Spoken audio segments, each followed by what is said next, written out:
ایک صحابی تھے، ان کی 4 بیویاں تھیں، عتبہ نام تھا۔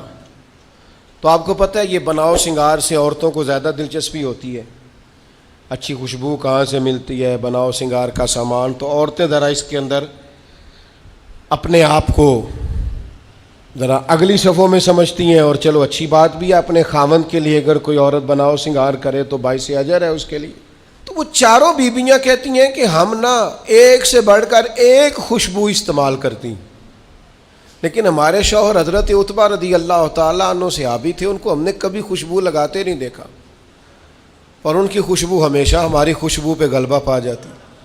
تو وہ صحابیات 4 کہتی ہیں کہ ہم ٹٹولتی تھیں، ان کی جیبیں دیکھتی تھی، خوشبو کہاں سے لاتا ہے، پر خوشبو کوئی نہیں، جسم بڑا مہکتا ہے۔ ہم نے بڑی کوشش کی 4 نے مل کے، 4 بیویاں، سمجھ نہیں آتی تھی۔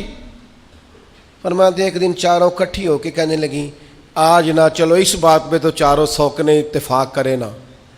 کہتے ہیں اپنے شوہر سے کہا آپ بتائیے خوشبو کہاں سے لاتے ہیں؟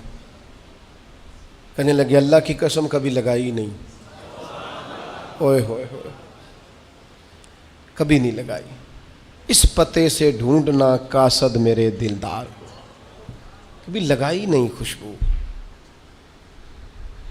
کہا آپ عجیب بات کرتے ہیں، ہم تھک گئی ہیں سالوں سے، اب لگاتے نہیں، یہ کیسی بات ہے؟ تو فرمانے لگے آؤ نا سنو نا، میرا قصہ تو سنو، میری داستان حسن تو سنو، میرے اوپر جو کرم کی برکھا برسی، بس مختصر سی میری کہانی ہے، یہ جو بھی ہے ان کی مہربانی ہے۔ کہا مطلب کیا ہے؟ تو حضرت عتبہ فرمانے لگے میری کمر پر بن گئے تھے دانے، ان میں ہوتا تھا درد، تکلیف، آزمائش، جلن، میں تکلیف میں تھا، تو میں تکلیف سوائے ان کے کس کو بتاتا جو میرے ہر بات میں میرا سہارا تھے۔ میں سیدھا چلا گیا دروازہ رسول پہ، رو کے عرض کی حضور یہ درد ہے، سونے نہیں دیتا۔ تو کہتے ہیں کریم نے فرمایا تو کرتا اوپر کرنا۔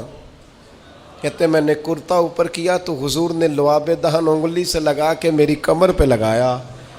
فرماتے ہیں وہ لعاب دہن میری بیماری لے گیا اور خوشبوئیں چھوڑ گیا۔